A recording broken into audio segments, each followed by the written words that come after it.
look at point number 3, Mining Security Joint Operational Centre made a full operation at Middlecroll and additional security resources mustered from from Process Security and Protea Coin Security.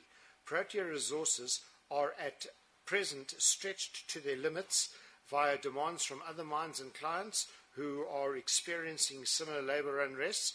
Thus, not all the Lonmin requirements can be met. An armoured vehicle deployed to Marikana from Protea Coin had caught fire in transit, so we didn't get that. And then with regard to the buses, I just understood the concerns about our bus and our bus transport, that I see under point 9 that the buses had been consolidated instead of from their normal routes to assist with security in that, Mr. Chairman.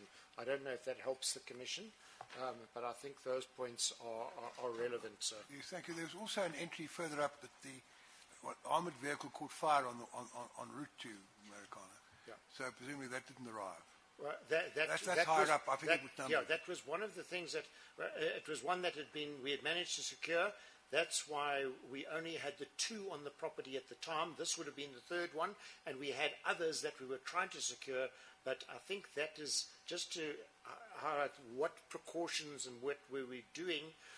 We were trying to be as proactive as we could, Mr. Chair. Yes, thank you. There is no indication to the executive that you're unable to protect those very workers whom you are urging to return to work. That I did not. I only put down what we were trying to do and kept repeating that. Yes. As opposed to maybe I could have or should have highlighted that because we are so stretched, we could be vulnerable. But there is. I noted in one of the other things that I did put a cautionary note out on one of the minutes that please, we need to let our employees know, and it is on brief number 4. On brief number 4, on item number 4, ore transport, tanker transport, bus services, commodity services, the likes are being operated carefully and are being carefully monitored and supported by security. Employee and contractors need to remain vigilant while undertaking these activities and must immediately report incidents to the things. So there were fragmented or small indications that we were saying that, but probably not sufficiently, Mr. Chair. That paragraph 4 does not cover the mine workers.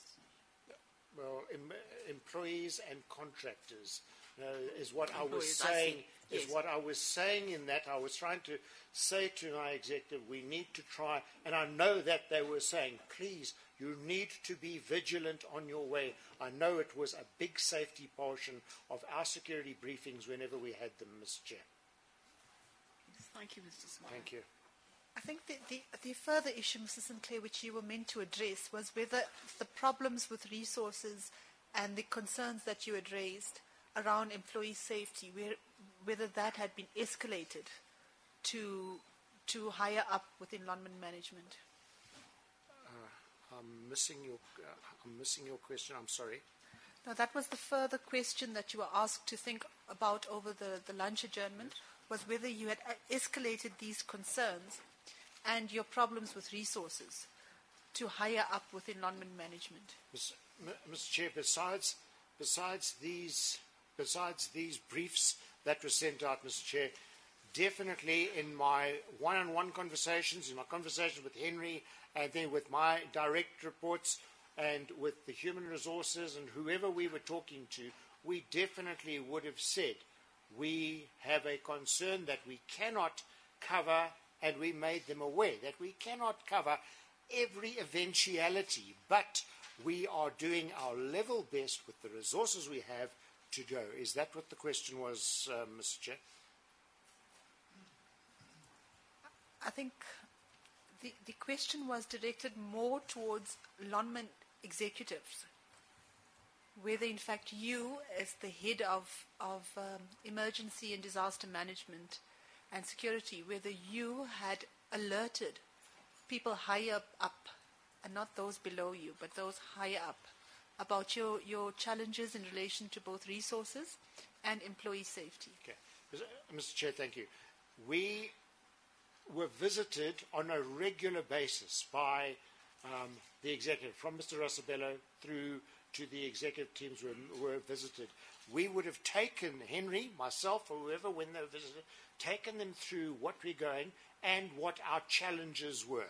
We certainly would have elevated those, whether they're on record or whether, but we would have taken them through our plans and said, this is what we're doing, that's where we would have listened to their concerns, and we would have addressed those definitely upwards. Mr. Sinclair, the question isn't what would you have done. The question is what did you do? Did you raise these concerns? We definitely raised issues of concerns going up. To say today we said this and said that and said that 2 years down the road, I didn't record all of that, but certainly I know that we definitely raised concerns going forward.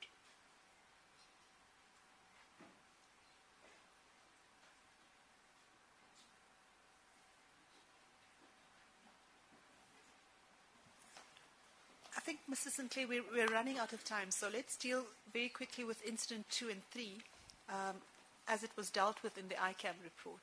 So if I could ask you to look specifically at the events analysis in relation to incident 2, that's at page 16 of the ICAM report. Sorry, I lost it.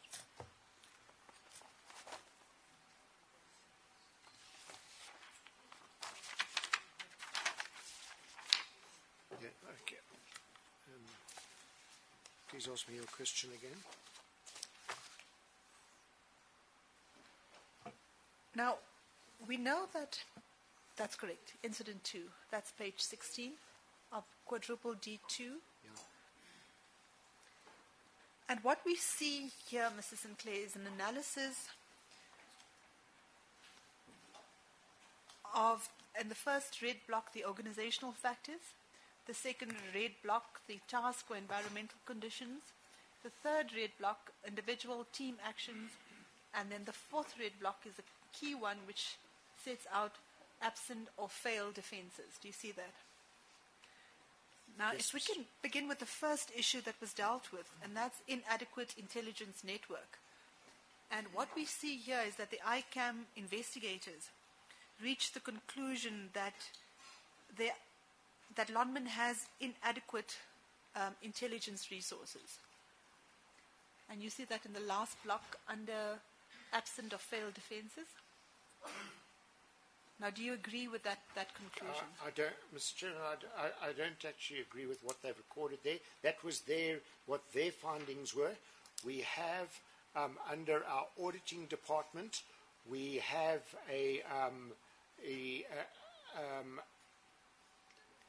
information that is fed through to them. I don't know if we would call it intelligence, but I think they shouldn't have used that word intelligence. But we have information that is fed through to that department, that is fed through to us.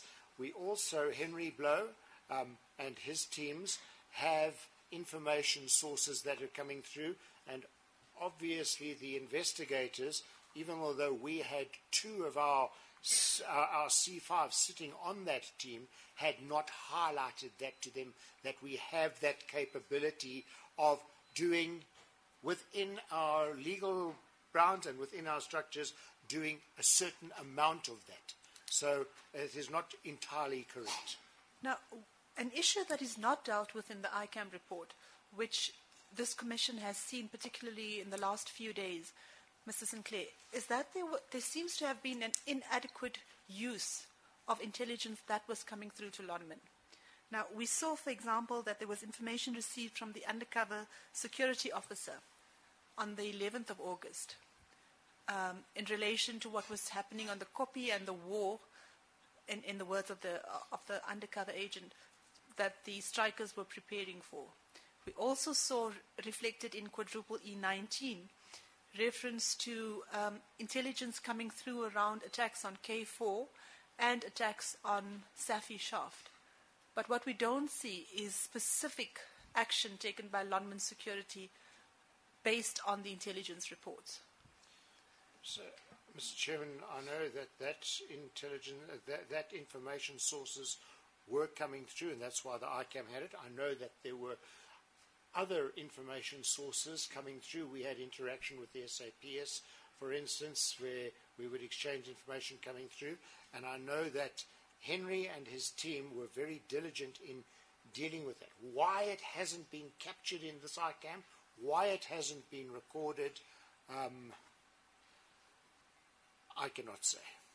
But definitely there is a process, there still is a process in place that is dealt with, and it is discussed at, when it is needs to be, it is discussed at the appropriate discussions and meetings. For instance, at the morning meeting of the day shift and night shift, or at an appropriate meeting, those things are discussed. Why it is not captured in here, I cannot say so. Mr. Sinclair, the thrust of my question isn't around why that is not dealt with in the ICAM report.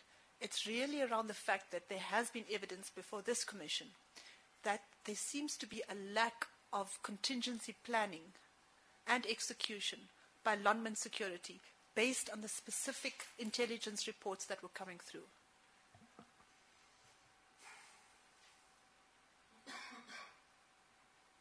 I'm at short loss to say that there seems to be a lack of contingency planning. Whenever information is available, for instance, the SAFI, there is definitely contingency planning put around it. Where it is recorded and how it is and why that impression has been put to the Commission,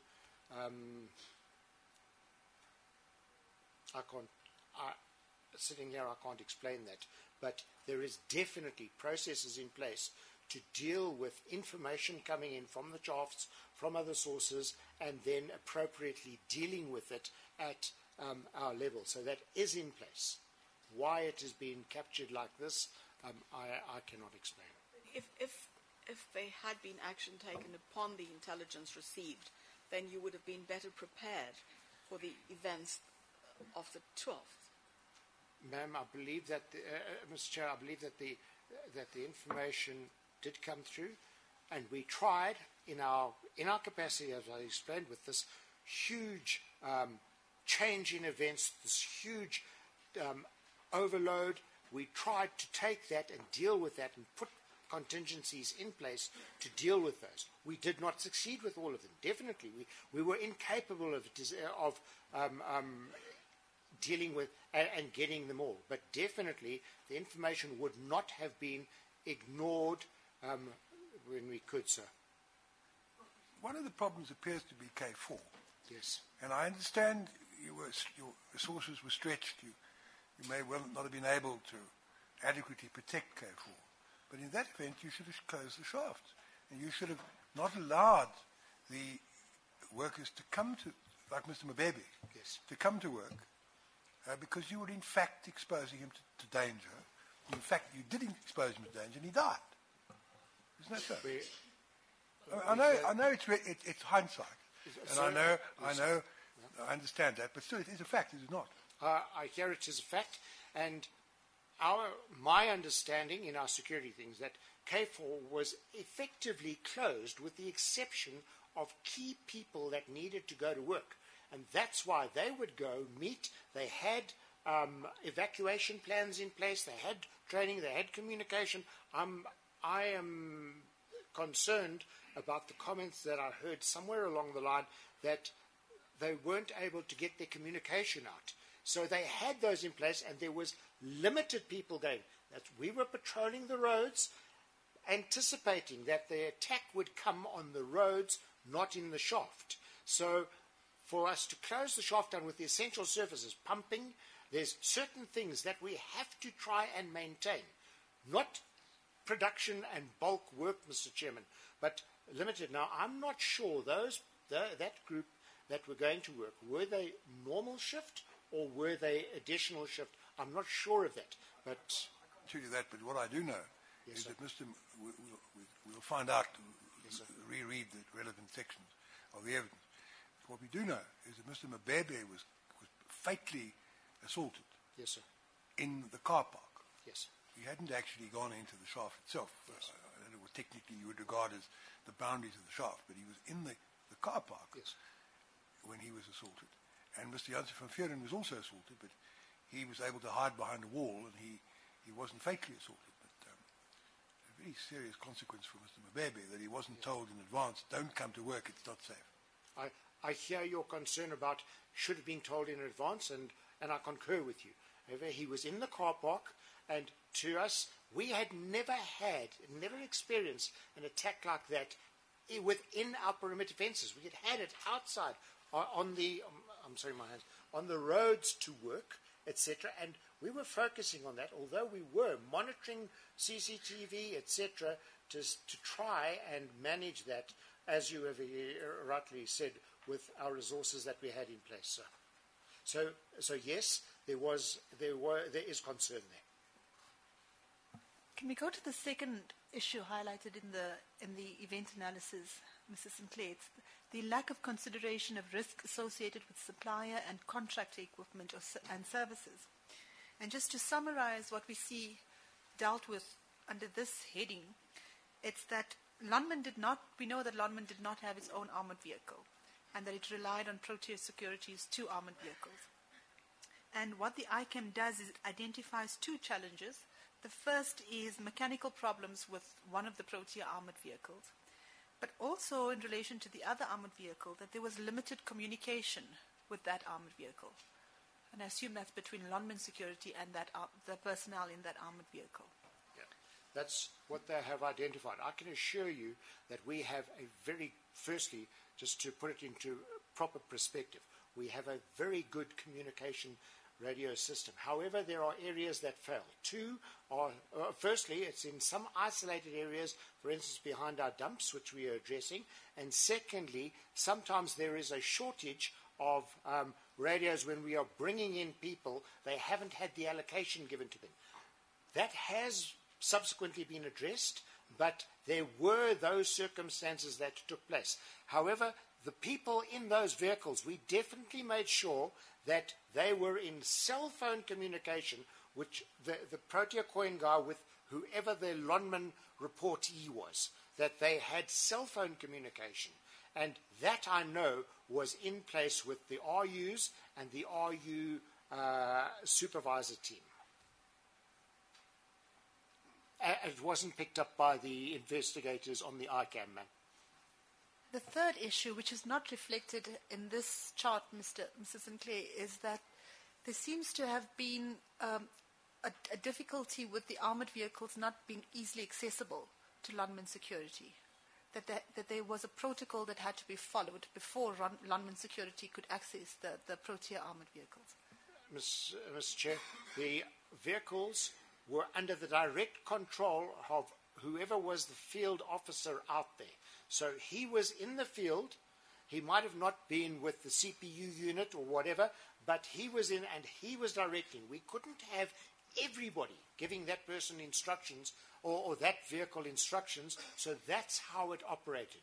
There was a line of command in place. It's always been effective, and it was in place over there. So I understand they are saying that in the ICAM, but there is definitely a procedure in place for them to communicate and get those vehicles. However, sometimes those vehicles are slow. They can't always get from A to B as fast as a Bucky or a Levino, etc., and that could have induced this comment. All right, if we can move on to the third topic dealt with, and that's ineffective contingency plan for this type of condition or situation. And you'll see that the ICAM investigators raise a few issues which they put under the topic of ineffective contingency planning. The one I'd like to draw your attention to is that there was no SAPS presence at the Wonderkop hostel. And this specifically, the team acting for Mr. Mabebe have asked me to ask the question that particularly in relation to the threat that was expressed in respect of K4, why it is that there was an inadequate SAPS presence at K4. Mr. Chair, already on, I think it's been clearly put to the Commission already on the, that was on the Sunday night that took place, on the Sunday afternoon. General Mpembe and others had already started arriving at Middlecrow. They had already started deploying. I know that there were SAPS deployments exactly where they were to. I know that there were SAPS deployments already being sent out to critical areas. Whether they had arrived at K4 or on the road to K4, I cannot think. I know that they had been to the hostels earlier. I'm talking about the 6, 7 o'clock, because I was on site, that they had been to that area. Whether they had been out to, the SAPS people had been out to K4 with the Lonmin security people, that I cannot comment on. But already General Mpembe and his team were busy deploying and drawing people in, so there was a presence out. Exactly where, as I sit here, I cannot say to you. It was specifically to K4 or to the hostel or wherever, sir. The ICAM investigators also raise the lack, what they see as a lack of leadership in the JOC and in the field. Can I ask you to comment on that? I am disturbed about that, because there was definite leadership in the JOC at all times. If you go back to the documents that you asked me to find, and I couldn't find them, but I found an example of the sheet, and I have it here, where we have a definite structure in place in the JOCs, that who is in charge, who's to communicate, who's out on the field. So there is a structure. So again, because I haven't reviewed this ICAM thing, and I'm not sure if Henry has subsequently reviewed this and sorted this out, but because I haven't reviewed this, I cannot say why they've put that in. I didn't get that briefing from them, but I can assure you there was a definite structure in place at all times, and that was already from the 9th, I believe, that we moved to an orange mode at the JOC, at the operational centre, Mr. Chairman. So from there was a structure in place. Mr. Sinclair, I don't think that the ICAM investigators are disputing that a Lonmin JOC existed as a structure. I think what they've raised is the lack of leadership from personnel in the JOC to people in the field. Change my answer. Not the structure in place. There was a leadership. There was a hierarchy leadership structure in place to lead the JOC. There was at all times that was in place. I think the criticism is not that there wasn't a leadership structure. The criticism was, as I understood it, and Mr. Blou, as far as I can recollect, didn't quarrel when the proposition was put to him. The problem was that the leadership structure didn't lead. It's all very well having leadership structure in place, but if they don't lead, well, then you've got poor leadership. That is, yes, because we are dealing with people, and we've drawn people in from process who haven't always been within our teams. So yes, maybe there was that element involved in it, Mr. Chair. Yes. The next issue, which I just need your comment on, Mr. Sinclair, is the block just below that one, and it's dealing with lack of communication from the JOC to inform the protection services personnel on the field of what was happening. Now, we know this is particularly crucial in the light of the evidence of Mr. Van Vieren and Martin Forster, that they relayed the message back to the JOC of the attack on them and their assessment that the strikers were very dangerous. And yet we don't see that message was conveyed back to protection services to give them a forewarning that the strikers were very aggressive and actually posed a huge threat to them. Mr. Chair, I have obviously heard that comment. I don't know about the thing. And if that has taken place, I've got to concede that was a possibility that took place and the message was not correctly. But we do have cell phones, radios, and other means of communication in place. Why it wasn't done, that I can't say, sir. The next issue that was dealt with by the ICAM investigators, Mr. Sinclair, yes, is the absence of a system that ensures training requirements are managed managed so that employees and contractors are competent to meet the risks applicable to their responsibilities. Are you able to comment on that? Okay, so it's the lack of training. Well, it's a comment raised by the ICAM investigators that the personnel weren't adequately trained or experienced to deal with the risks which were prevalent at the time. And then you see on the screen, from this exhibit, you see there are 3 arrows that point to 3 different blocks that amplify that, and then there are 3 more arrows that amplify those as well. So it's not just what Advocate Pillay has read you is the first block, and then from that we get these other points which are on the screen in the exhibit. I don't know whether I have to read them. Perhaps I should. Mr. Chairman, I think I can comment correctly on that. I would like to use K4 as the example. What we do on a regular basis and on a definite basis is we go out and we put emergency contingency plans in place with the shafts. We go out and we train their control rooms and their people on how to activate emergency situations, be it security or underground, because obviously we have a lot of accidents underground as well. How to activate that. We make sure that there are systems in place and we've got trainers that go out and do that. And then how do they make calls? We train them on how to make calls. We train our operators receiving the calls on how to record and help them win these things in.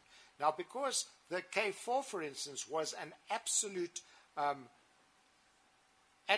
violent, that thing, we have experienced from time to time that people fail to follow those procedures. So there are definite procedures and that in place.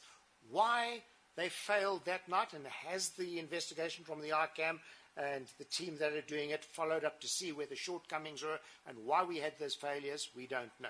It's the same as the panic situation you would get when your home is attacked. You might have an alarm thing and you might have a system to sort out, but when you get attacked, you do very different things. And I believe that is part of the reason why this is there, that this was just such a horrific, in our fences, inside event that those people never went, particularly the banksmen and those people on duty who had systems to go by.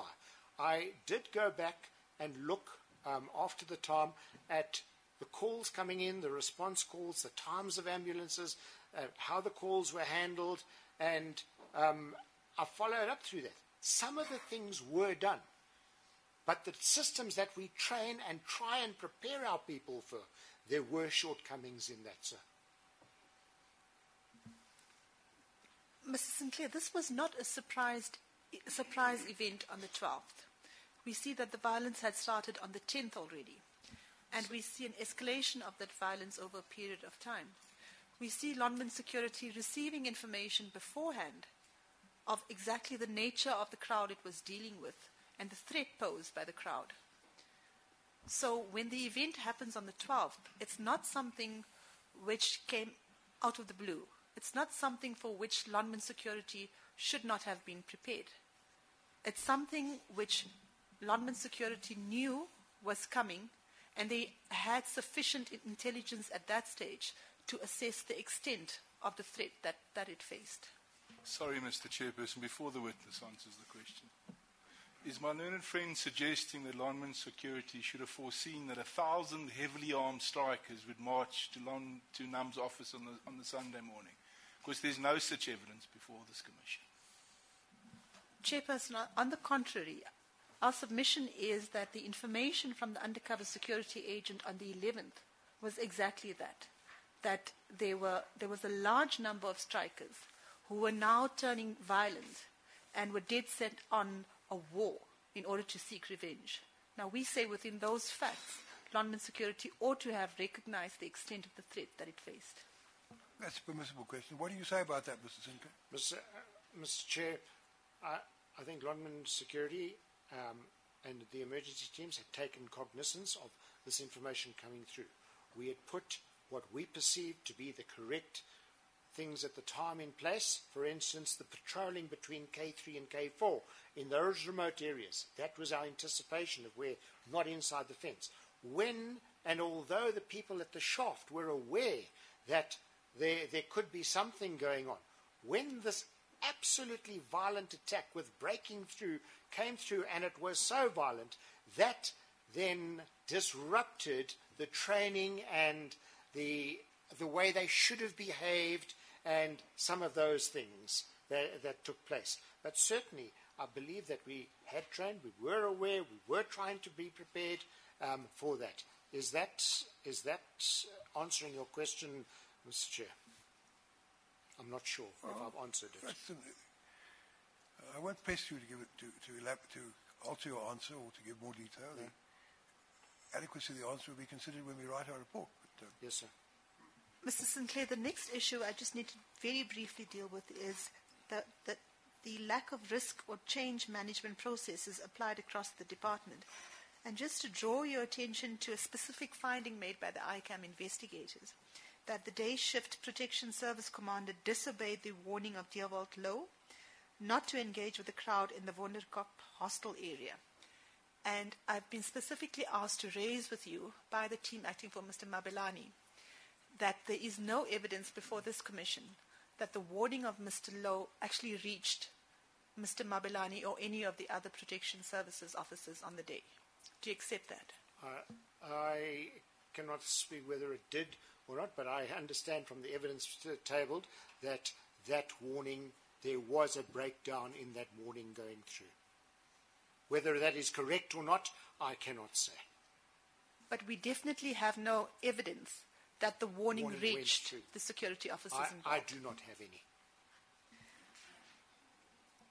Now, the second last issue raised is the inadequate document management system, and that the standards and procedures for ENDM are not signed off. Can you comment on that? Yeah. Mr. Chairman, in brief, just to explain, in 2011, we were when I explained to you about the split in security and the whole thing. In 2011, we were very aware that there was a huge amount that we needed to put in place, to put processes and that in place. So we designated personnel from 2011 right up until this event. We were busy preparing and doing documentation and getting it done. For instance, the fences, the response, and that document that we talked about the last time I was here, where you found some things that I said I would go back and correct. We were putting this massive documents, and in security, if I recall correctly, between documents, procedures, standards, there's something like about 200 or 300 documents that have been put together that we are working through to say, does this fit our business and go in? So we are putting those in, and while we're putting them in, we're also saying to the guys, this is what we're putting in the documents, this is how you want to work until these are finalized and signed off. And that process takes a long time. What is, I think I need to just bring to your attention to help you on this matter, what I noticed and was a concern when I went back and I was asked to go and look for additional documents, I saw a meeting request that was done on the 8th of August. It was from Kellerman to all of our senior security team to book us for the 14th and 15th of August, ironically, of 2012, to do a complete review from A to Z of all our things, which would have included documents. So we had actually planned that following week when this broke out to go and do, and we were in the process of doing that. So when it was put, I think it was put by the advocate to me that this is a Lonmin process. Yes, it's a Lonmin procedure that we're in the process of trying to finalize. I think a lot of them have been finalized subsequently. That's why we had a better security and emergency arrangement now over this massive strike period we've just had. But we were going through, and it is a long task. Normally a 2 to 3 to 4 year task to get that whole process. The shooting, the firearms, things that we've talked about, all of those into place, ma'am. So, yes, I think there were substantial documents in place, not signed off, but disseminated. We were working on them. We were coaching people while we were getting to the finals where we wanted to get to. Mr. Sinclair, a lot of the criticisms that relate to Incident 2 also relate obviously to Incident 3, and I've covered some of them with you. Yes, ma'am. I've been through the event analysis conducted by the ICAM investigators in relation specifically to Incident 3, and there don't appear to be any systemic ones which I specifically want to put to you today. But is there any comment you want to make about the event analysis in respect of Incident 3? Sorry, I've missed something in your question. I didn't just about the eventuality. No. All I'm putting to you is that the event analysis in relation to Incident 3 don't appear to raise, apart from what we've already discussed, don't appear to raise any special systemic issues in respect of Lonmin security and its arrangement in relation to the incident at K4 shaft. So there are no specific issues other than what we've discussed already, a lot of which applies to the K4 shaft issue. And because I've run out of time, I just want to specifically go to the last page of the second last page of the ICAM report, where we see the ICAM investigators indicate under recommendations and actions that the corrective action is to be made by the head of E&DM and security. Now, as I understand it, you are the head of E&DM and security. Can we understand what corrective action or recommendations you've made specifically in response to the recommendations of the ICAM investigators? Mr. Chair, to my understanding, the ICAM recommendation, point 8, 9, 10, and 11, I think, or 9, 10, 11, and 12 of our ICAM flow chart. There were things that weren't completed in that. I know Henry was addressing those in 2012 and the beginning of 2013. When we had, for instance, like we've talked about the radios, where we saw that concern, we have gone out and addressed those specifics while they were concluding this ICAM report. So we have gone into the scenario planning is one of them, that we've reviewed that outside of those and trying to do it with the documents I'm saying and put things in place, and that would have been why we were leading up to that event on the 14th and 15th of August to review, have we actually covered all of these, have we covered these things? And we would have had follow-up reviews after that.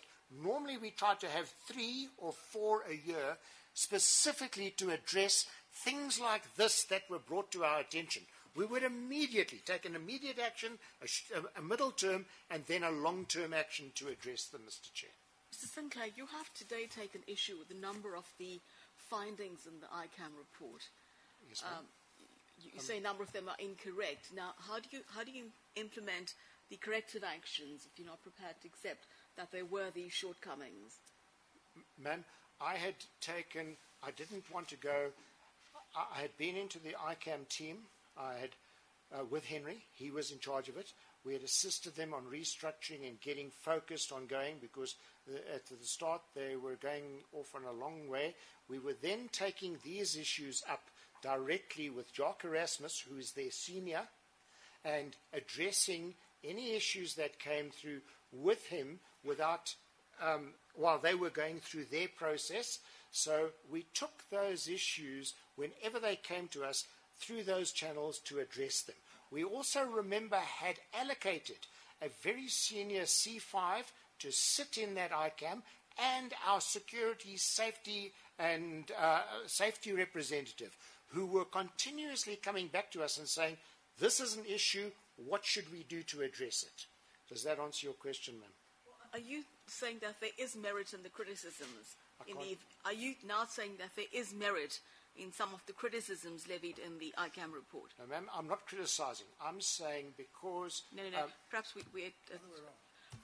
are you now saying that there is merit, that some of the findings, some of the criticisms in the ICAM report, in the event analysis, that some of them do in fact have merit? So some of those we would have found that there might have been a radio communication between the RUs that we would address. Yes, there could have easily been some of those in the ICAM report, and they would have then been addressed through the ICAM. That's why we have the ICAM report, ma'am. Mr. Chairman, I'm sorry. And Mr. Sinclair, that lastly, Sorry? can I, as I understand your answer just now, it is true then that you made input into the ICAM investigation process? I know what I said is Henry and I, on a regular basis, because they were sitting at our offices, we had allocated offices to them, we had allocated people to them. We would, on our walkabouts in the morning, out of courtesy, stop in to say, how are you going? What's going on? Tell us your progress. Is there anything we can help you with? Do you need any assistance from us? So that was the inputs. And if they had asked for something, obviously we would have allocated. Yes, they need reports, for instance, or they need a procedure. We would allocate somebody like Keon Kellerman, who's responsible for that, to go and get it for them and get. So that was what I was saying. So they get on with the process, but we were there to assist them if they needed it. May I ask you this question? I take it the ICAM report came not only before the EXCO, but must have come before the board of Lonmin. Mr. It's sufficiently important. Mr. Chair, I can't comment on that. The ICAM report came through to Henry. I don't know where the final report was, because remember at that stage I was busy handing over security, because I was supposed to go on pension in 2012. So I was busy handing over and mentioning. So Henry was doing that. Frank Rosabello had resigned from the mine at that time. There was an interim vice chairman, and then Mike DaCosta was appointed. So I'm not 100% au fait with exactly where the finals went to, and did it go to the board. But I take it we can assume that it went to some level above you. It definitely went to. It definitely went to. I should imagine, in the end, would have gone to Mike DaCosta after Frank Rosabello's resignation and the other processes. Yes, right. Well, what I want to ask you is this. There was some serious criticisms in the report, were there not? There's a lot of criticism in the report, yes, sir. Now, at page 387, what we see is this. The purpose of this ICAM is to identify the causes and contributing factors which led to a situations that were conducive to the death of 44 people. Yes, sir. During an unfortunate sequence of events from 10 August 2012 up to 11 September 2012 at the Lonmin Platinum Mine located in the Marikana district. The specific focus would be to determine lessons learnt, yes, and to make recommendations with regard to possible areas of improvement, yes, that could lead to improved management of security and emergency response in order to prevent reoccurrence of similar situations. I take it you read that at some stage when you saw read the that, report. sir, yes. Now, what I'm interested in is this. Regard being had to the fact that you concede that the document must have landed up at some point above you in the organization. In regard being had to the passage I've read you, the idea of making recommendations to prevent this kind of thing happening in the future, I would have expected some kind of document to be produced, either by you or by those under you, or possibly your successor after you retired, answering the specific recommendations and saying, this recommendation is correct, this criticism is correct, this recommendation won't work, this criticism is invalid, and so forth. For the guidance of those above you who had to commission this investigation and obviously wanted to make sure what the position was, what criticisms were valid, what could be done to prevent this happening again. Was any such document, to your knowledge, prepared? Mr. Chairman, I don't recall seeing a document as you have now described it. What I do know that has taken place is between Henry Blou, Jock, and the team and our teams, was that they addressed these issues. Now, whether they had a document where they listed them and ticked them off, that I cannot say. And we have seen subsequently, because those issues have been addressed, that's why we had a very, very different process in place from January until April this year with that horrific strike. And remember, we still had 4 murders, even though we had this huge change in others. So we still had another 4 murders. So there was a huge amount of work done against the ICAM and a whole lot of other things that were picked up. Our incident reports, our internal incident reports on dealing with things. So those were definitely done. If there a final document, has it been submitted?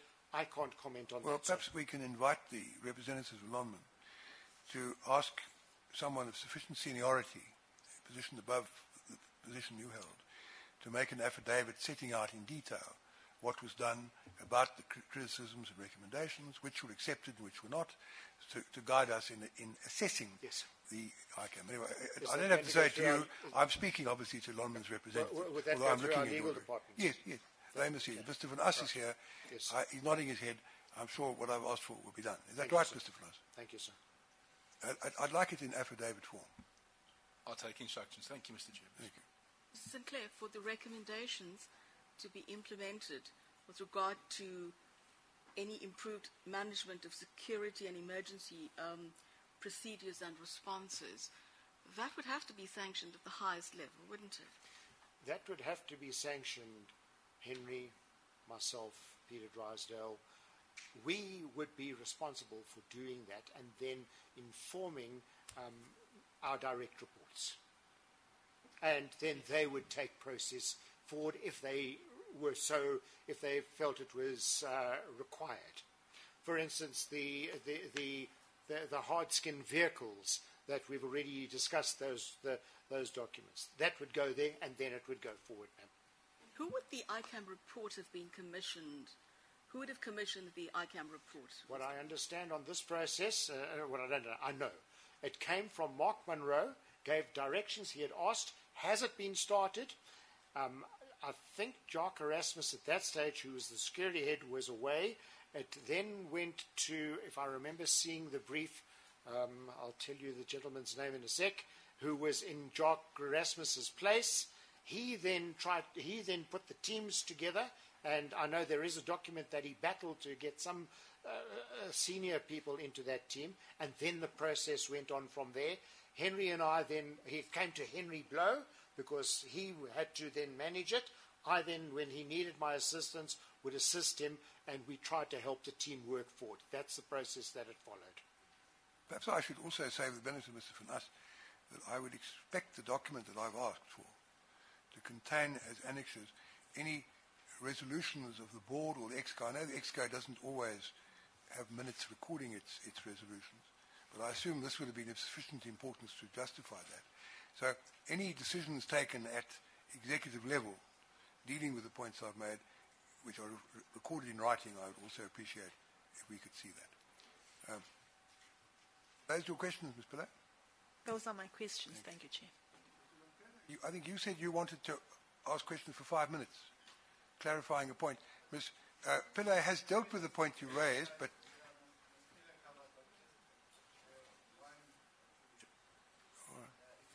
I told you you could have 5 minutes.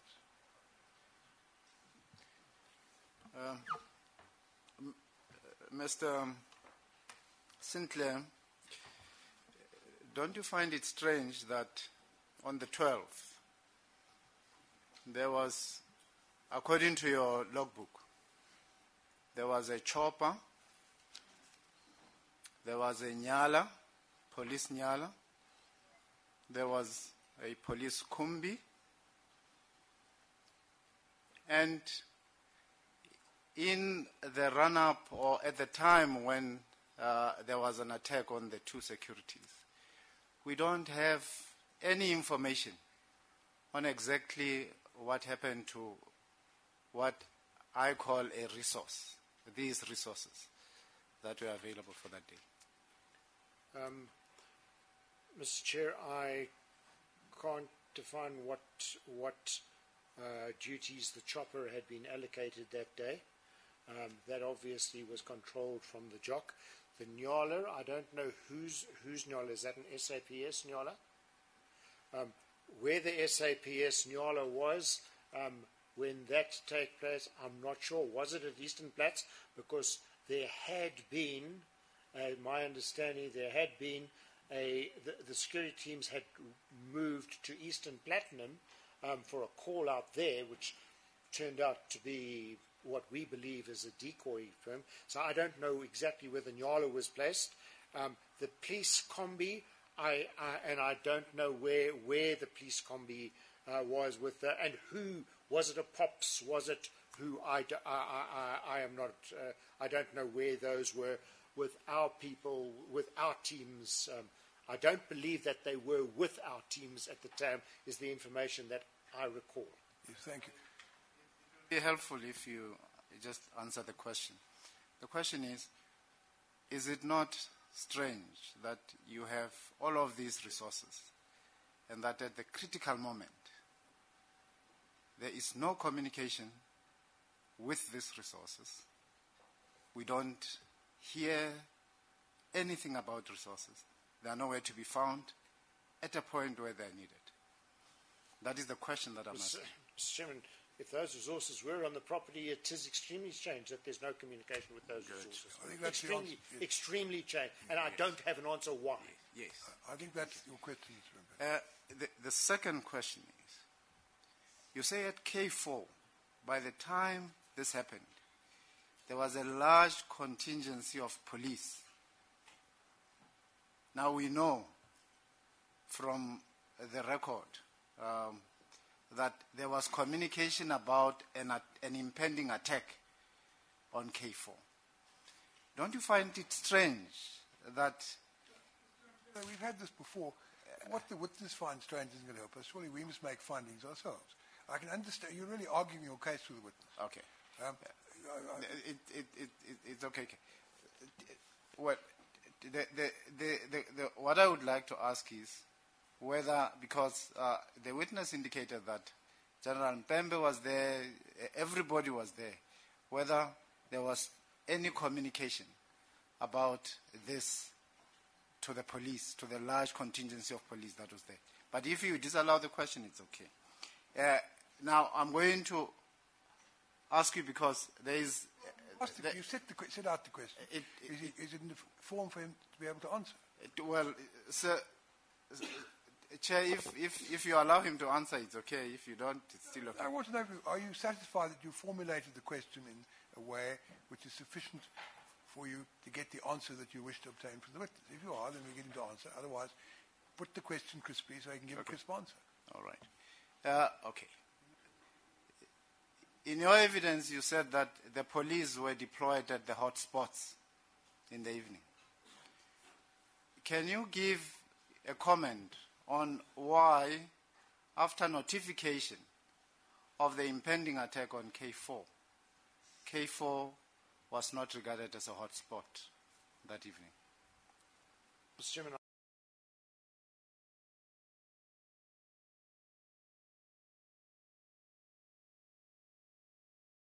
were mobilizing. General Mpembe and his teams, and I can't remember who came first and who came second, but they came in. We definitely would have highlighted whatever information we had, where we were deployed, what our concerns were, what we would have requested, what assistance we would have felt was necessary from the SAPS, and then they would have then assessed that and done their deployments in accordance with that.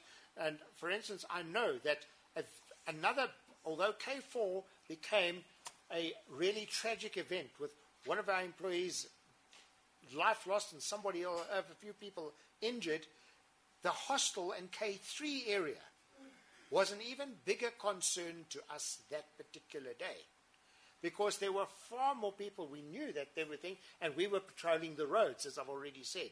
Now, where the police deployed and how they deployed, they would have tied up with our security guys on the road and with that. And remember, they were busy mobilizing.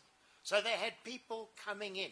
It was an incredibly busy time to try and facilitate all of this going on with the resources we had, and we had already been going for 3 days.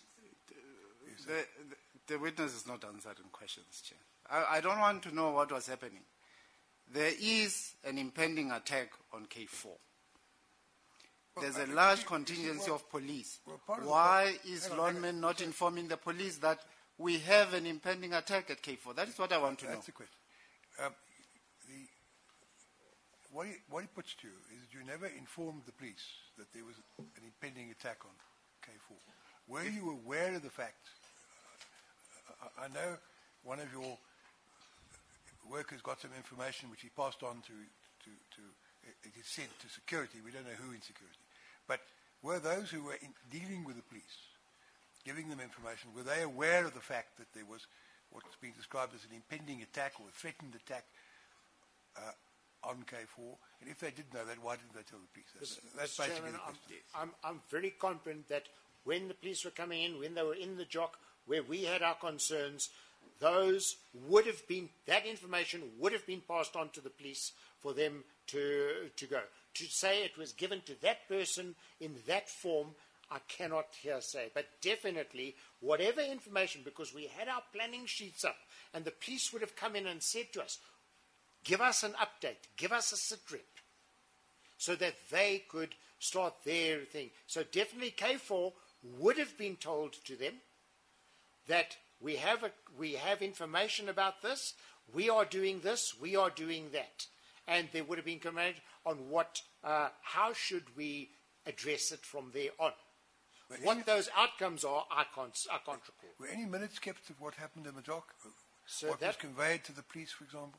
So that afternoon was absolutely chaotic. I can't say if the minutes, and that was why that document that's become very important to the Commission, that, the one-line mind jogger that Henry and I keep referring to. That's why we are now realizing how important that was. Now, whether it is on there, I can't recall. And because it was so busy, eventually, I think at about 3 o'clock that morning, we moved the police out of that jock into what we call Larry's Lapa next door, because we just couldn't cope with this, everybody wanting everything in the mass. So I believe the information was passed on. Who then reacted on it and how it was reacted, that I can't comment on, sir. I take it you can't tell us under oath that it definitely was passed on. The most you can say, if I assess your answer correctly, is you think it would have been done, it should have been done, and you can I say you'd like to believe it was passed on? I've said that. So I believe that it would have been. I don't believe we would have missed that. However, it is a possibility. Thank you. Let me ask you the last question, because we're going to make a submission to the Commission that the Commission must find that Lonmin did not do what it was supposed to do when Mabebe and Mabelane. What's the question you want to put to the witness? Yes, I'm coming to the question, but this witness sometimes doesn't understand the question and he goes on and on, so it has to be very precise. You see, and in order to assist him, I'm going to make an example.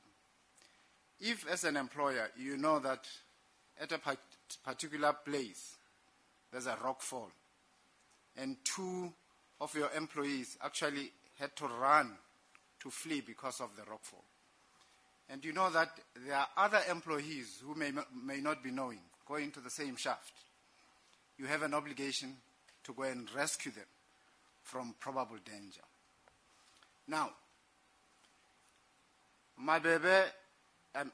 Fundi and Mabelani were not aware that the strikers were attacking security officials.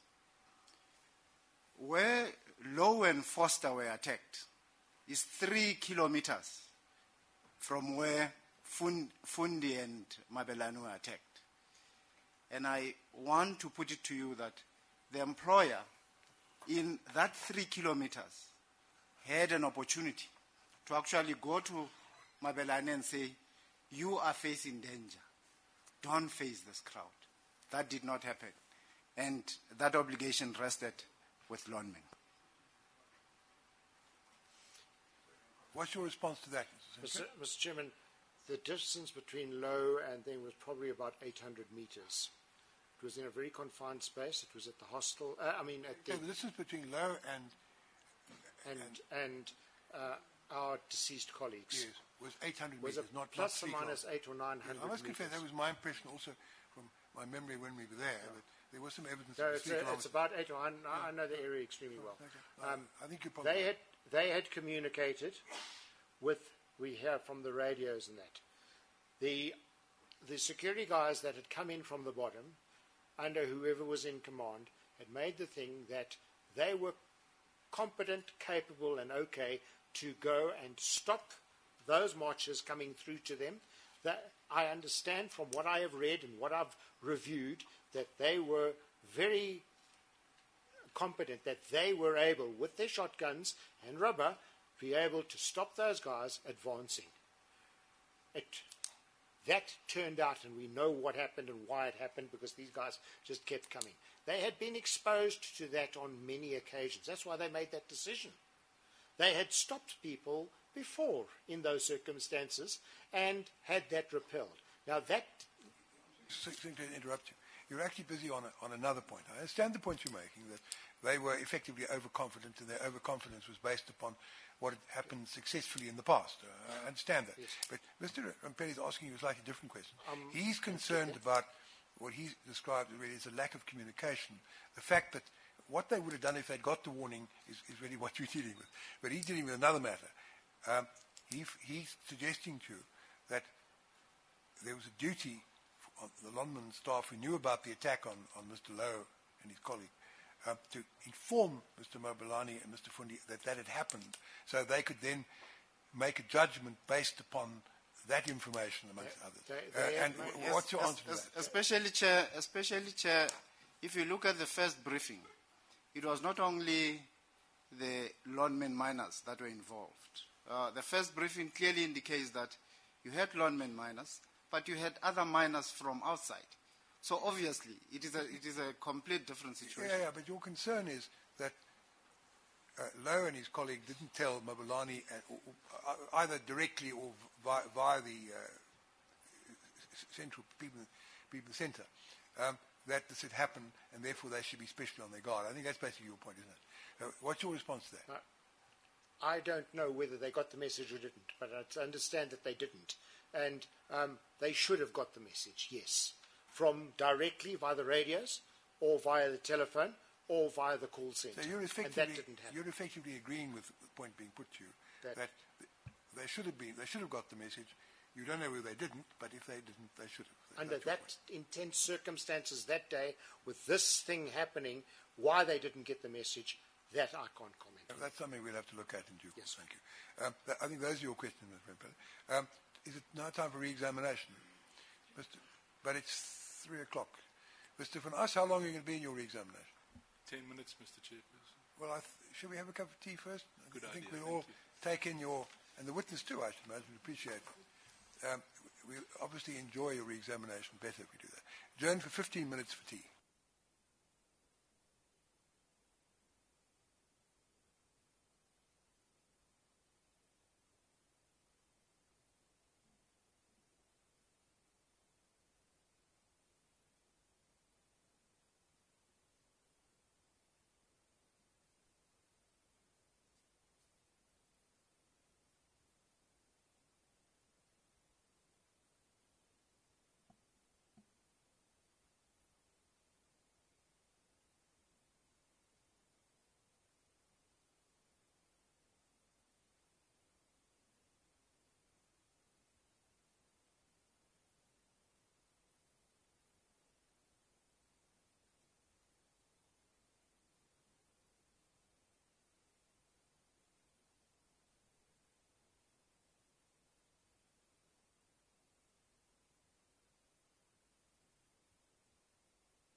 session resumes.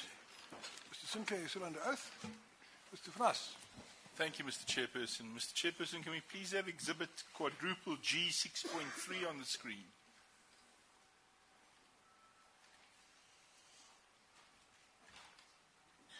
Mr. Sinclair, this is a bird's eye view of K4 shaft. Can you just give the Commission some sort of idea of how much security you would have needed to patrol and protect the perimeter fence around K4 shaft in the middle of the night? Mr. Chairman, I just want to orientate myself.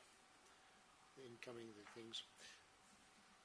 Mr. Chairman, it is a huge area. I can't remember the exact perimeter fence distance. I have gone. In conjunction with that, there is other activities with the belt that goes up the Sam Dam. You can't see it down to where Google Earth is at the bottom. There's a belt going out there. You would need, we have 12 people, 12 people daily, 6 in the morning, 6 at night, covering this area. The gates, the access gates coming in, the access gates at the back, and then the 2 roaming. Ideally, to cover that fence, at the drop of a hat, we would probably require at least another 4 double person, 2 to make it 6 patrolling around to have an effective patrol around there. Not only that one, but every other shaft around Lonmin. Now, up until this incident, what we had there was sufficient. It stopped the criminal activities of the people trying to break through the fence for copper theft. And those, so to sit here and say we would ideally need that many, it would be very difficult for me to do a risk assessment as I'm sitting here on that question. But the 6 we had was 2, and then there was also at the back, right at the top, just out of the top of the picture, there was contract people there, and they had informal security on their gates at the back there. I don't know if that answers your question, sir. And if a group of heavily armed strikers decided to flatten the fence and enter the car park whilst the security guard was patrolling around the other side of the perimeter, would it have made any difference? They wouldn't. That's why we had this. It wouldn't have made any difference. That's why we had the CCTV to assist us, and the lighting and those type of issues to try and assist. But it is a huge area to effectively police. And then the chairperson also put it to you that perhaps Lonmin should have considered closing the shaft down. Can you just give the Commission an indication, what does closing of the shaft entail? Are there still people who have to remain at work, and what do they have to do? Sir, we would not be able to close the shaft. We could close production down. But certainly, what I've already alluded to, the essential services, the pumping of water to stop flooding, the ventilation, the lamp houses. There are some critical areas that you can't. That's why from the banksman's cabin, which is the central point, I know this shaft in particular because I was involved in that, the banksman's cabin to their secure area, which is in that block, that U block where you can see the building at the back there, where the tree is, that is their safe area where they would mobilize to. So the essential people, the underground people wouldn't be able to mobilize, but the hoist drivers, the banksmen, the people in the compressor house, the people in the refrigeration plants that require 24/7 personnel to be there would not be able to just leave that area, sir. You also testified that you did not anticipate a second attack on the NUM office. Why not?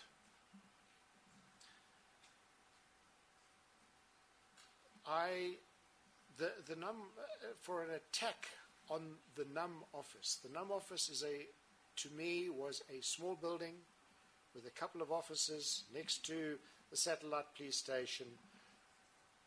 An attack, and that's why I did not specify in my one brief the NUM office. I specified NUM, which could have been anywhere around. The NUM members, some of them stayed in some of the hostel blocks, some of them stayed close by, and they think. But in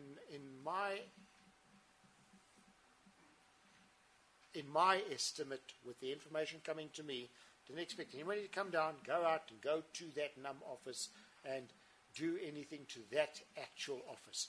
Most of the time, that office would have been empty anyway. And even if you had anticipated this attack, what sort of security force would you have needed to avert an attack by 1,000 heavily armed strikers who believed that bullets wouldn't affect them? So we saw 120 people with 16 or 20 police vehicles with heavily trained policemen.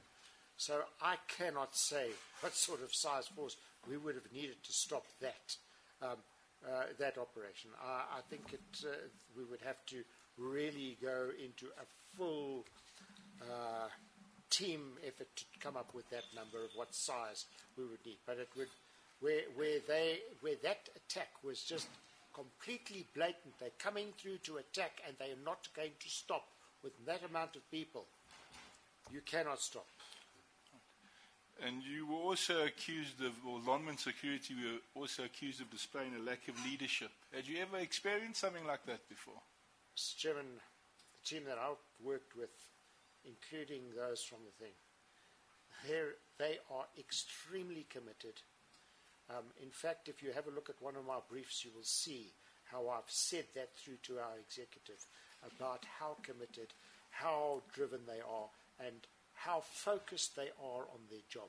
I have, in my life, worked with many teams, underground and surface and all over. That, the emergency and security team at Lonmin are extremely committed to their work and doing their work absolutely to the best of their ability. Let me perhaps ask the question again. Had Lonmin Security ever experienced anything similar to what happened on the Sunday morning? We have never. We've had the Barpoo that I did that was violent, but we were able to contain. We've never experienced anything like Sunday morning, the attack on Sunday night here, breaking through, and that violence. We had never been exposed to that. And within the circle of the other mine security around us that we interact, I had not understood that, with the exception of an event that had taken place at Aquarius that we had analysed. But that was very different to what we experienced here. Thank you, Mr. Chairperson. Those are my questions. Thank you, Mr. Blou. Thank you, Mr. Sinclair. You'll be excused on the basis that if we have to get you back, I don't know that we will, but we ask you to come back, you'll come without our having to serve a subpoena on you. No problem. But if you give me that undertaking, you'll be I'll excused. give you that undertaking. Thank you very much. So, and God's bless to all of you. Oh, thank you. Mr. White.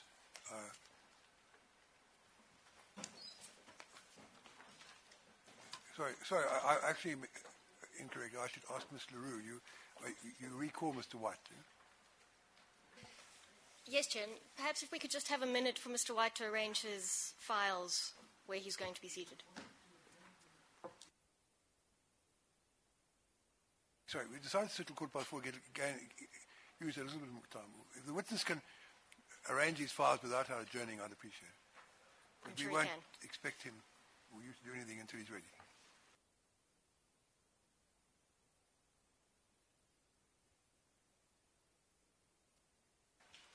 Mr. White, I suppose you were here such a long time ago, I better swear you in again. Would you please stand? You swear the evidence, the continued evidence you'll give before this commission will be the truth, the whole truth, nothing but the truth. Please raise your right hand and say, I swear so help me God. Thank you. Please be seated. Mr. Semenya. Thank you, Chair. Good afternoon again, Mr. White. Good afternoon.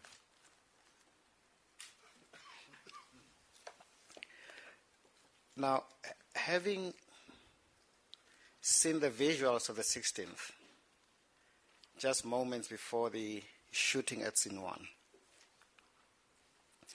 as this group comes around to the crawl, and we spent some time defining what group it is, so that if some of the evidence is accepted, they were meaning to go and kill the police. With that as a background, what POP measures were available to contain that threat? Chair, if I could just ask my learned friend to clarify when he says the visuals of scene one, if he could identify either which footage he's referring to or which aspect of the crowd moving he's referring to, just with a little bit more clarity. I just said, Mr. White, just moments before the shooting by the TRT, as they come around the bend. We have seen many of those. Are you familiar with them? I've seen both still photographs and also some video images of the group that I think that you're referring to. Yeah. Having defined what type of group it was and what intent it had, as we did the last time, we described what type of group it is and what utterances of killings they uttered before that, right? Well, I do specifically recall, Chair, that we talked about at least a number of them were in tight formation. I think actually I had misinterpreted something that you'd asked me. I think I thought you said attack and you hadn't said that. But the issue then basically became an issue around intent, and you've just talked about intent. I don't know what the intent of the group was, but specifically on the evidence that I've been asked to look at, I think I had conceded that there were at least some of them that were close together. Yeah, my question is a different one, though. I'm saying, assuming the evidence, the commission ultimately accepts that description of the crowd was as we say it was, it accepts that the evidence of their threats were made, it accepts that the evidence that some of the witnesses say their intention was to kill the police. Assuming that to be a factual predicate for my question, the question I'm asking, moments before the shooting, as they come around the crawl, what POP measures could contain such a threat? Just for clarity, assuming all of those things that Mr. Semenya talks about are accepted, and I understand that there is some evidence to the contrary, but assuming, if it's helpful, then what we're dealing with is a crowd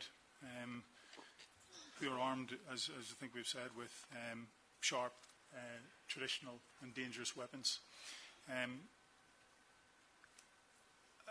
Depending on the gap that exists between police officers and the people who are approaching them, I mean, my understanding is that the POP officers, which I think is specifically what you're asking me to refer to look at, are equipped with a range of what are referred to as less lethal methods: rubber rounds, stun grenades, tear gas, and I appreciate that there are water cannons in the area, although I don't think the water cannons are available to engage with the crowd where Mr. Semenya is specifically talking about at this particular moment in time. But they have a range of tactics. Yeah, we know that there were tear gas fired at that time. There was stun grenade fired at that time. There was rubber bullets fired at that time. All of that given, I'm just asking now, why are there other measures, POP measures, that could have contained that attack without fatalities and the consequences we know? I'm not sure that I actually understand the question, in the sense that you're saying to me, with all of those mechanisms, are there other mechanisms that it could have contained a threat? Which are POP techniques? Well, I think I've listed all of the POP techniques or tactics that were actually available to the officers on that day. So, therefore, I've exhausted that list, so there are no more. But we know those did not contain the threat, don't we? We see POP members running into the nyalas. Yeah. But I don't know if, and again, I'm trying to follow your line of questioning, Mr. Semenya. if you indulge me for 1 second, I don't know that those weapons, those tactical options, were used at the front of the crowd to prevent them from coming towards where ultimately the TRT line was. If you are asking me to engage with a set of facts that you're suggesting that, for the purpose of this question, we need to accept that they were, if having gone through almost a graduated use of force, in other words, verbal warnings don't work, and things like tear gas doesn't work, impact rounds, will then, once they've exhausted all of those mechanisms, and if the threat is still there, well then they've exhausted those mechanisms, so nothing has worked. And therefore there are no other less lethal options that are potentially going to work. If those facts are established, you're willing to change your opinion in relation to the conclusions you arrived at, in relation to Scene 1? My conclusions at Scene 1 were based on the fact that a number of things. First of all... Sorry to interrupt you, Mr. White. That's why I don't want us to go there. I'm asking you, assuming the Commission finds those facts as I presented them to you to be correct, would that change your opinion? That's my question. Chair, could I just ask for clarity on the assumption that Mr. Semenya would like Mr. White to make? Is it that each of the POP measures available, water cannon, tear gas, stun grenades, rubber, were available, there were no others available? Or is it also, is he talking about how they were actually used on the day, whether they were used against the lead group with sufficient time, and whether they had any effect? I just want to be clear on what the assumption is that he would like Mr. White to assume.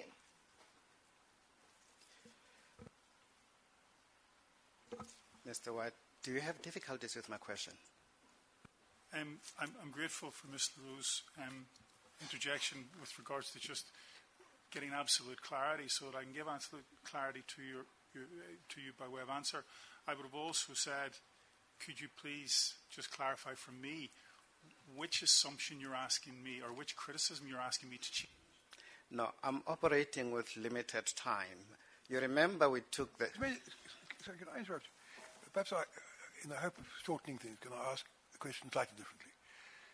Mr. Semenya has asked you to assume that they had water cannon available, tear gas, stun grenades. Those are the three things you've got, is that right? And rubber. Sorry, and rubber bullets, yes. Assuming all those had been used, what is your opinion, firstly, on two matters? Firstly, would a combination of those four things, in your view, based on your experience, have been enough to stop the advance of these people who, on the assumption you've been asked to make, were intending to attack the police?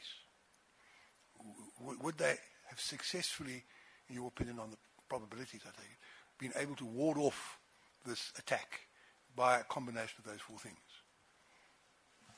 I think that, given the images that I've seen, the nature of that crowd is that, in my opinion, it would be likely that the range of less lethal options that we've talked about could potentially have stopped that crowd. If it's helpful to Mr. Semenya, and more importantly to yourself, Mr. Chairman, I think he was asking me to assume that those mechanisms hadn't stopped the crowd. So I was coming to the second part. Your opinion is those four things might have done the trick, if I can put it colloquially. If they hadn't, what then? There still have been an imminent, there still, I take it, would have been an imminent threat.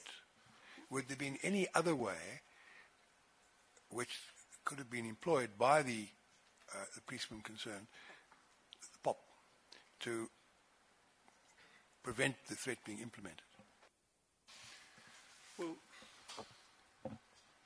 if those mechanisms hadn't have worked and those mechanisms had have been used against a group running at you in the way that Mr. Semenya described, and I understand that there's conflicting factual evidence as to whether or not that happened. But if, well then naturally, I think that you look at two things. One, given that the question that's now got to be in the mind of the police officers is, do we resort to lethal force. And bearing in mind all of the international standards in relation to the use of lethal force at absolute necessity, last resort. So the question then becomes, can we retreat? This is the first thing. But if not, then there may be a situation where potentially you may need to engage that crowd or people who are representing a clear, imminent threat to life with lethal force. But the last part of Mr. Semenya's question was, would I change, given those circumstances, would I change my my criticism or opinion? It was to avoid that point that I reformulated the question the way I did. But obviously you must now engage with the question as Mr. Semenya put it to you. Do you still stand by your criticisms in regard to that particular issue? But I'm therefore asking just which particular criticism that I have made is he asking me to reconsider?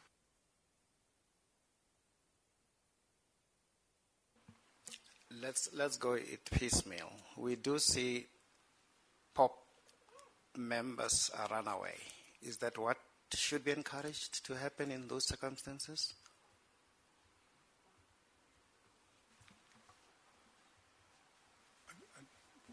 If you say we see POP members running away, I'm not sure that I've seen that evidence.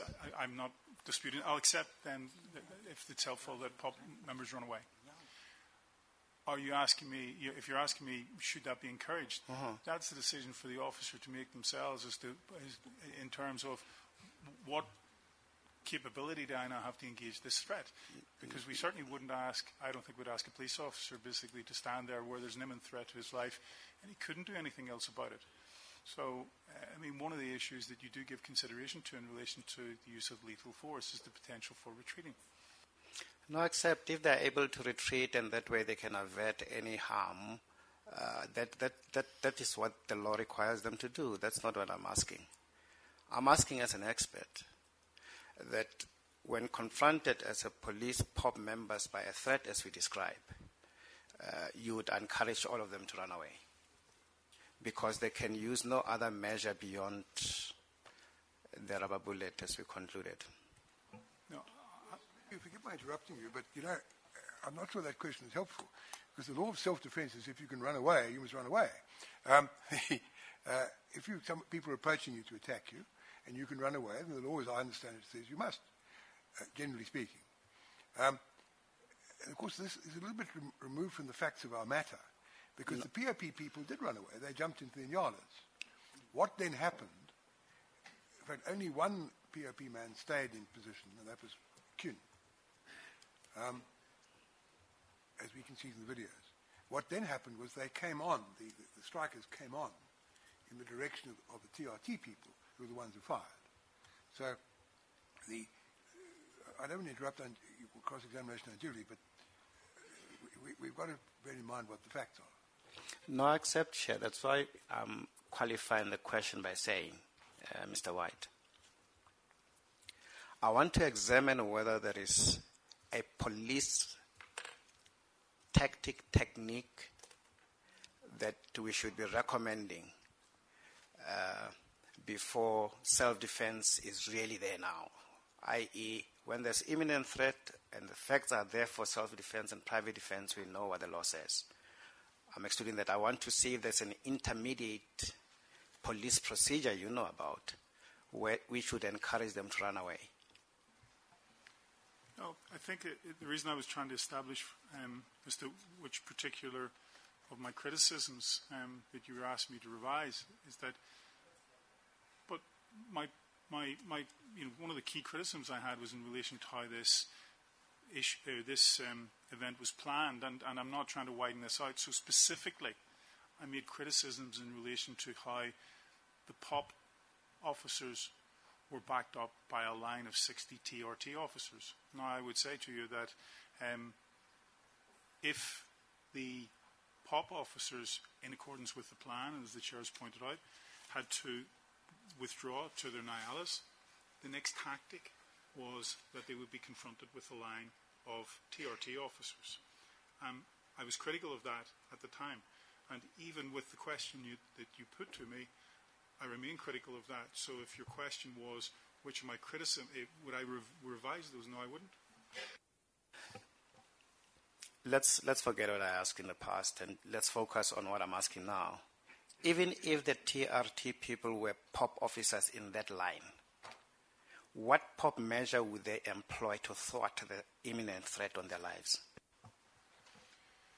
If this is, I can be clear, if less lethal options haven't worked, then the question has to come, depending on the threat that's facing you, do I use lethal weapons? And if that's the question being asked, then I'd say, yes, there are occasions when you might have to revert to lethal weapons. But there are a number of factors that you need to put in there. One is, as you've said, Chair, if you can retreat, withdraw, to the safety of your allies or run away, then you must do that. Yes. Beyond that, there's the issue of being confronted with this line of 60 people armed with R5 rifles. So I've been asked the question, is there some intermediary? And I think that within my statement, I made reference to being engaged in circumstances where you're facing a crowd where there is either a threat or sometimes actually that threat manifests with firearms. And in preparing for that, I give details in my statement as to how we would have actually planned for that and actioned that. Yes, that's why I'm trying to take advantage of your expertise. And I know these theories exist, the legal framework exists, circumstances under which those can or cannot be justified. I understand all of that. I'm inviting your opinion as an expert now, that moments before that shooting, if the circumstances are what we see, are you suggesting there are other POP measures which could have contained that without the consequences we know? That's my question. So I take it by POP measures, you mean measures which involve the employment of non-lethal force? Correct. Well, 2 points on that. One, I've already said earlier on that the police officers there, the POP police officers there, had exhausted, I think they'd used all of their less lethal mechanisms, so they had nowhere else to go. If the question is asking me, are there other less lethal mechanisms that perhaps the South African police don't have or didn't have deployed on the day, again, I've given evidence in my statement with regards to impact rounds and how effective they might be over something like rubber. I said to you, Chair, also as part of this answer, do I think that less lethal mechanisms would have been sufficient to contain that crowd against the images that I've seen approaching the police officers? I think potentially it could have been, had they been properly organised and had been properly planned. Again, you're bringing properly organised and properly planned. I'm trying to invite you that we work with the facts as they're obtained. Well, if... Could on the facts have they, as you use the expression, properly planned? They could have properly planned that the crowd was going to go around the crawl during the 16:30 planning meeting. No, I don't think you can absolutely plan, where a crowd is going to go. You can put measures in place in order to be able to encourage crowds to go certain ways. But one of the issues that I've been strong on throughout my engagement with this evidence is about contingency planning and about thinking about the what-ifs. So I don't know that you could have planned with absolute certainty that the crowd would have come round the crowd. No. Even at that level, Mr. White, are you saying they should have provided for a contingency that Nyala 4 would close to the crawl and therefore the group would go around the crawl? Is that the type of contingency plan you said there should have been at 14:30?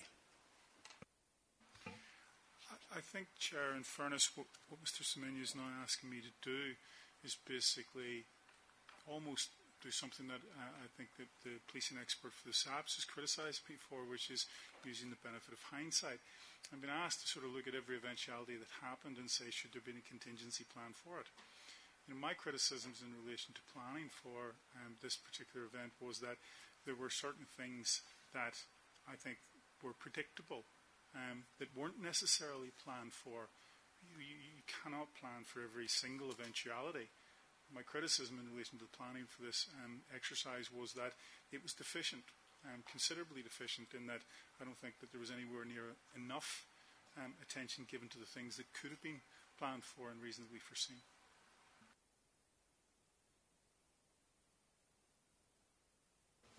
Well, we'll later go and look at your individual criticism, but I thought we could deal with the big picture issues first.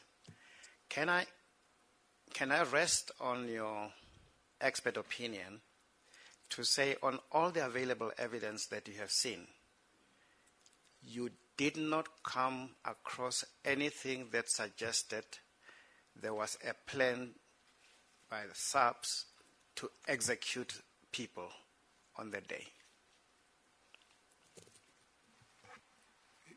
If I understand you correctly, you're asking me, in looking at all the evidence, do I think that the police had a predetermined intent to kill people from the very outset? No, I don't.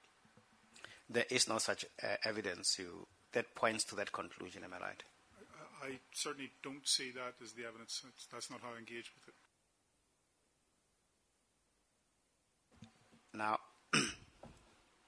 and you do accept that what seems to have transpired at Scene 1, whether correctly or wrongly handled, was an attempt to contain a very fluid situation for which the police were caught off guard, if I use that expression. I certainly think that, this was a fluid situation, and I think the police were caught off guard. That would be correct. Sorry, I couldn't hear it. I'm agreeing with you.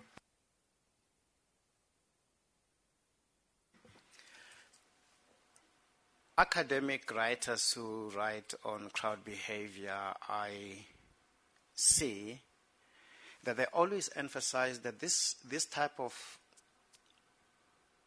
research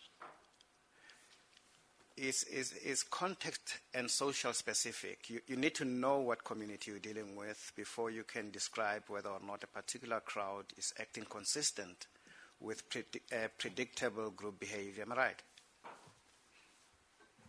I'm not being awkward, but I haven't read all of the literature in relation to people who study crowds.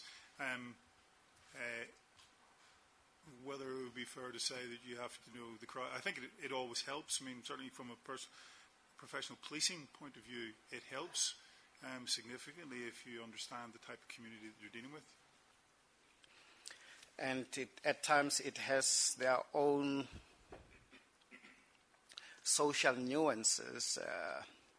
There may be a particular way mine workers operate as a cohesive entity or behave in a cohesive entity far different from how others in the Northern Ireland could behave.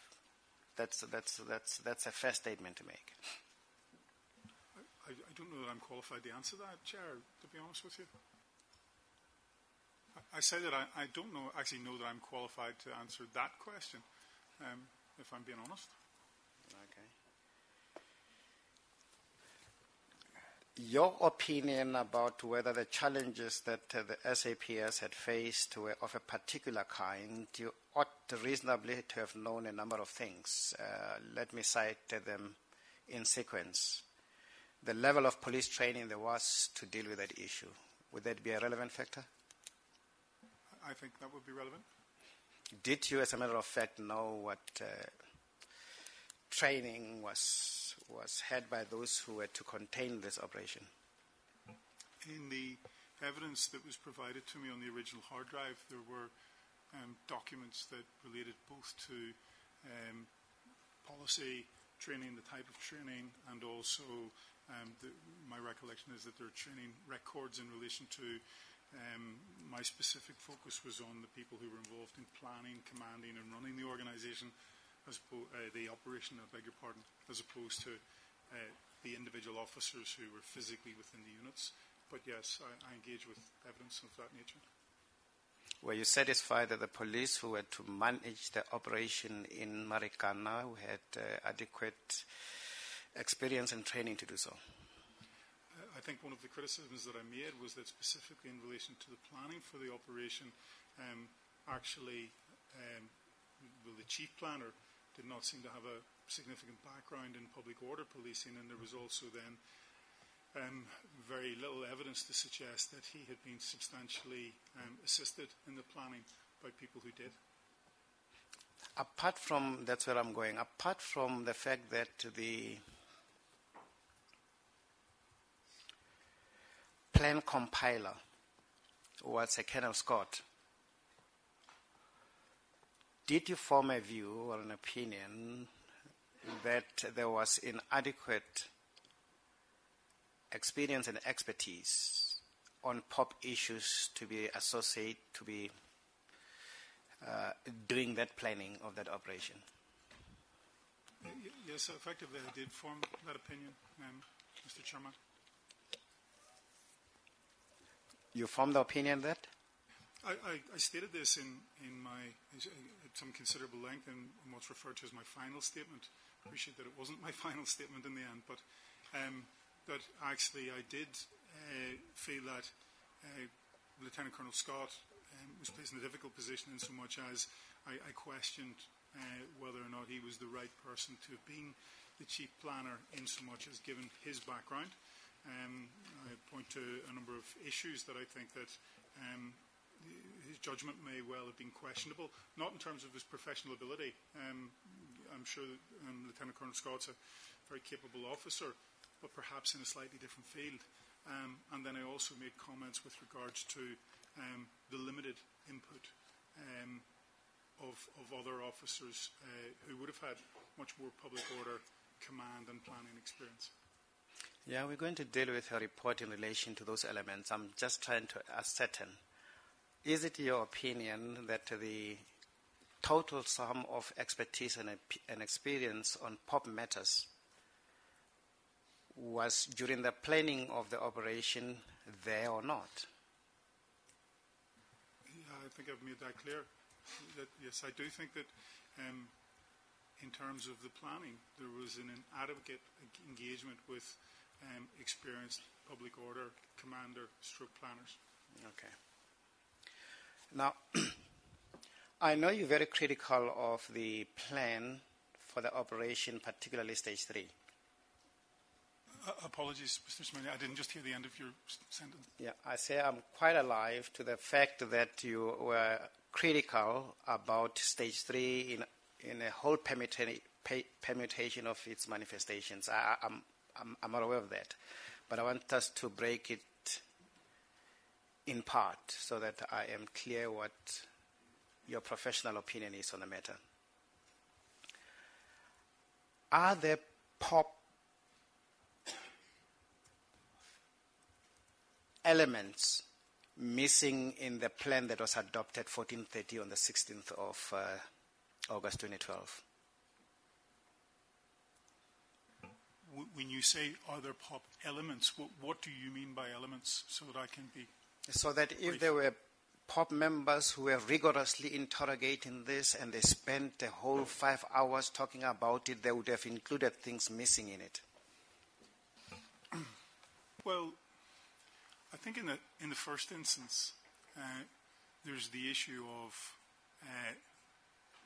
engaging a crowd of in and around 3,000 people, of whom in and around 300 we anticipate are heavily armed, and the intelligence, limited as it is, would say that at least that group are potentially likely to resist with force and engagement. I think that the first issue is it a good idea then to actually go and engage that crowd, and at the time that it happened. And actually one of the people who has some involvement, a limited involvement I would stress, Mr. Chairman, in the planning of the operation, who has significant public order experience, it would seem, is, forgive me, keep me right on the rank here, Mr. Marafe. I'm not quite sure of the rank. I think it's Colonel. And Mr. Marafi, in his oral evidence, as I understand, actually said when protesters are looking for confrontation, it's not necessarily the best time to intervene.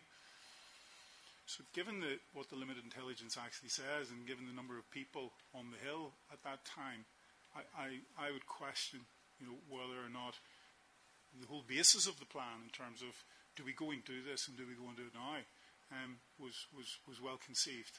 And as I say, that seems to be backed up by the view of one of the people who actually does have public order experience. Mr. Watt, let us not conflate two things.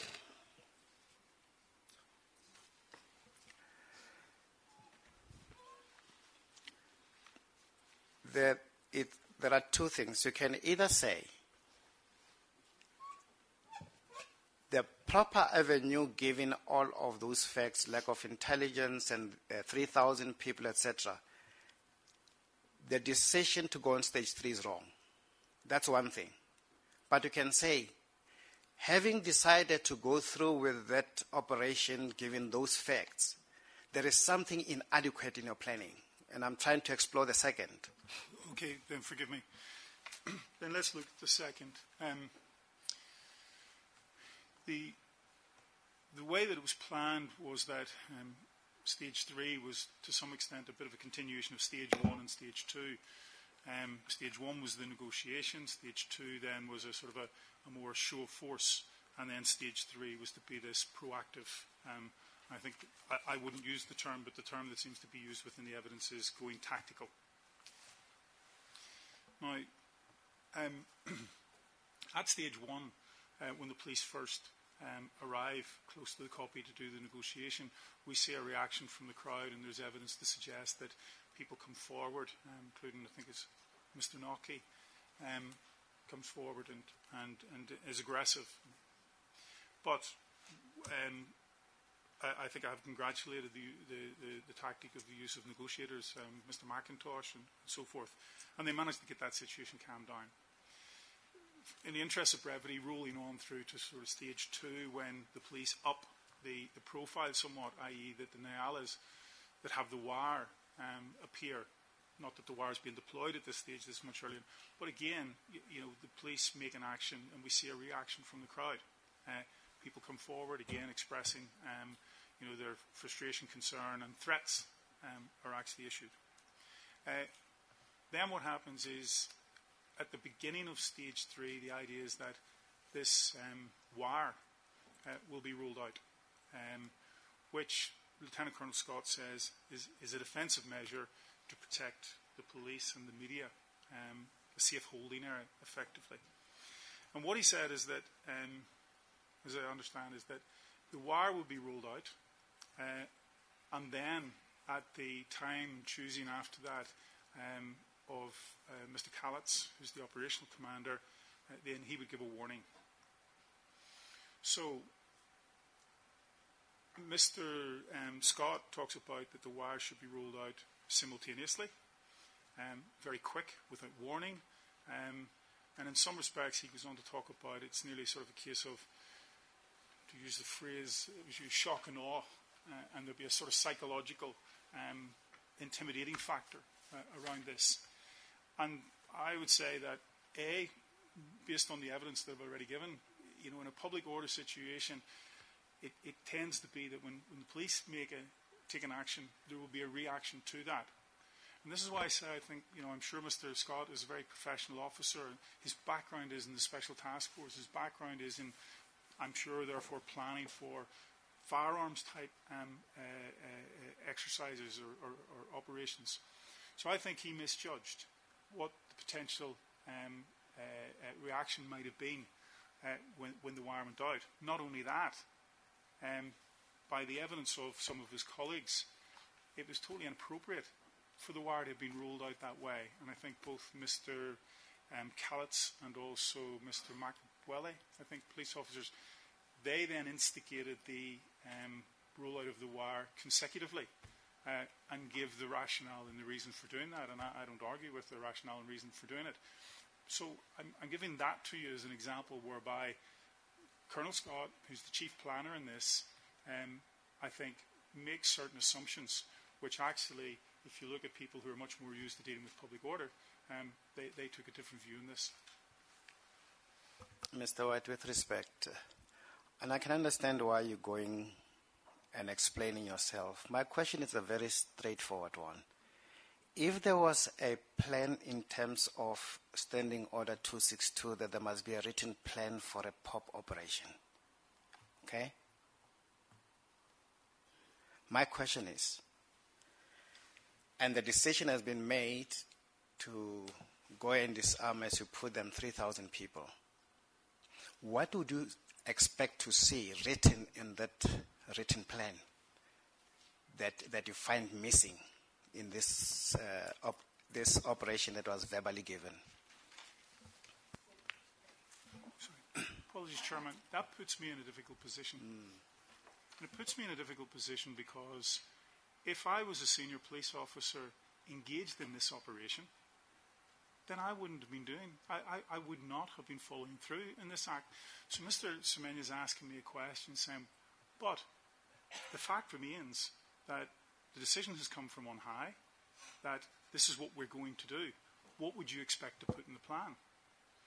Well, as I say, it puts me in a very difficult position from the point of view that I think that the act of doing this was incredibly dangerous. So, can I rephrase the question? We know the decision was not made by anybody on the spot. We know it was in fact made the night before.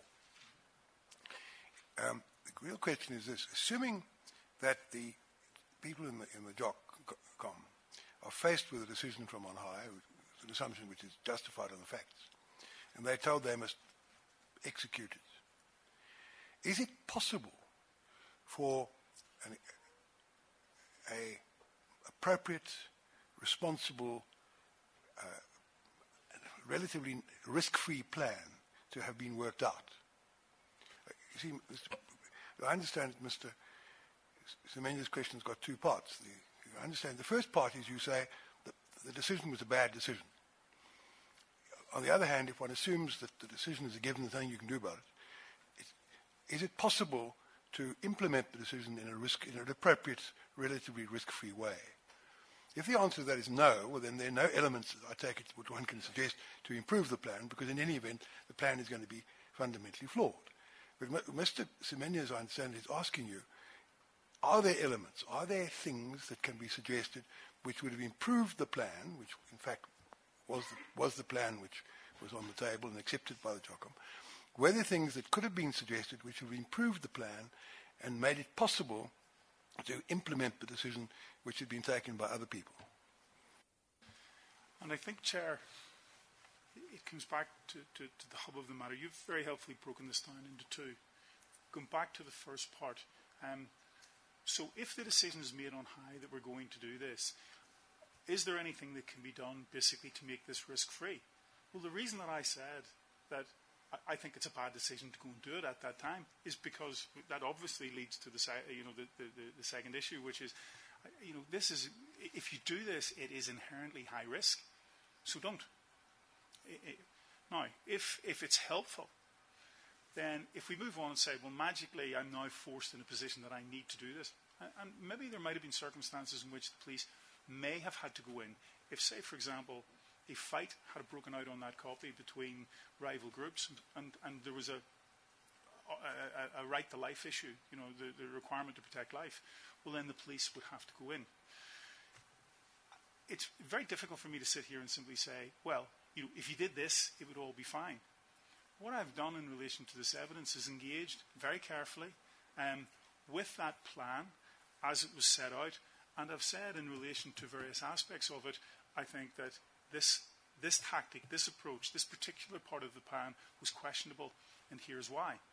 So, like I said, and I'm more than happy to talk about that, but given the first part of my answer, it's extremely difficult for me to put myself in a hypothetical situation and say, well, if we now have to do this, could you make it a lot less risky?